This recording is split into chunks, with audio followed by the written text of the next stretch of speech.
Have you ever dreamed of making your own 8-bit classic? You know, a game that looks and feels like it came straight out of an old-school arcade? Well, today we're cracking open a fantastic tutorial that shows you exactly how to do it using a really cool tool called Arcade Game Designer. So let's get into it. So here's what we're going to cover. First, we'll look at the why behind this whole thing, its mission of access. Then we'll get to know the tool itself, AGD. After that, I'll walk you through the first 3 critical steps to get started. And finally, we'll talk about where you go from there. Sound good? Let's dive in. Okay, first up, a mission of access. Before we even get into the nuts and bolts of making a game, we've got to talk about the philosophy behind this guide. Because it all starts with making sure that absolutely everyone can be a part of this. And you know, the author made a really deliberate choice here. Instead of just jumping straight to a flashy video, they started with a text-based guide. The reason is simple, but it's so powerful. They wanted to make sure the material was accessible to everyone from day one, especially for people with hearing disabilities. It wasn't an afterthought, it was literally the foundation of the whole project.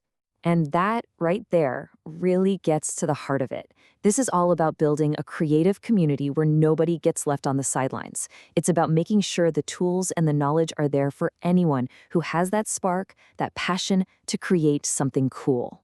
Okay, so with that amazing mission in mind, let's move on and meet the star of the show, the tool itself, Arcade Game Designer, or AGD for short. Get ready, because this might just be your new favorite retro game engine. So, what exactly is AGD? Well, in a nutshell, it's this awesome all-in-one package for making 8-bit games, specifically for the classic ZX Spectrum computer. It was created by Jonathan Caldwell, and it literally has everything you need. Sprite editors, screen designers, and even its own simple programming language to handle all the game's logic. The second you load up AGD, this is what you see. This is your command center. It might look kind of simple, a bit retro, but don't let that fool you. Everything you need to build a whole game is just one key press away. And see the version number and the memory count in the corners? Pay attention to those. They're actually more important than you might think. But hold on, before you jump right in, there is a critical warning. This is a big one. AGD is not backwards compatible. So for example, if you start a game in version 4.7, you can't open it up later in version 4.6. It just won't work. This means you have to pick a version at the very start of your project and stick with it.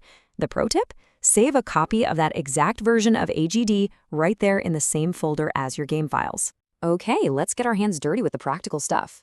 We're going to cover your first 3 steps. These are the absolute essential settings you should probably configure for any new project you start in AGD. The tutorial lays out a really logical starting path. First, you're going to hit A for the character editor. Then W to set the window area, that's your playable screen. And finally, K to set up the keys, you know, your controls. Just remember that. A, W, K. First up, the character editor. This is where you get to create a custom font just for your game.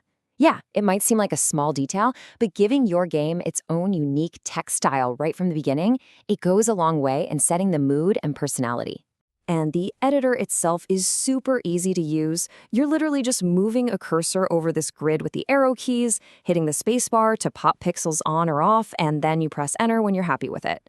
It's simple, it's clean, and it's really effective. All right, next up, press W to set your game's window area. Now listen closely because this step comes with a huge warning. You really need to decide this early.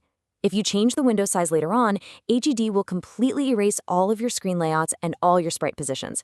It's a one-and-done decision, so definitely choose wisely. So, this checkerboard area you see here, that's your game's stage. You use the number keys to make it wider or taller or move it around. You could create a tall vertical screen for a classic shooter or a wide horizontal one for a platformer. The choice is yours. But once you press enter, that's it. It's locked in. And finally, step 3. Telling AGD which keys control the action. When you press K, it's going to ask you to press a key for each action. But, and this is important, pay really close attention to the order it asks for them in. It's right, left, down, up, and then fire, which, you know, might not be the order you're used to. And that brings us to what is maybe the most vital tip in this whole explainer.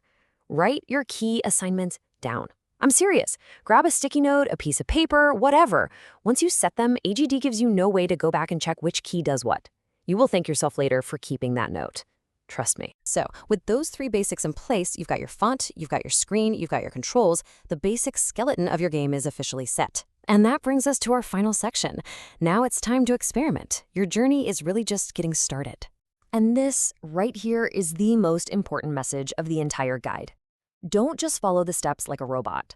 The real learning, and honestly the real fun, happens when you start to play around, to poke at the edges, to test things out, and to just lose that fear of breaking something. Because that is how you truly learn and master a creative tool. And this is the perfect example of where that mindset can take you. You start with that simple blue menu screen, but through sheer curiosity and a willingness to experiment, you can create a full-blown adventure. The tool gives you the canvas, but it's your imagination that brings a world like this to life. So, what's the big takeaway here? It's that these powerful creative tools are way more accessible than you might think. We've covered the core mission, we've met the tool itself, and we've walked through the first 3 steps to get you on your way. The only question that's left is, what kind of game are you going to create?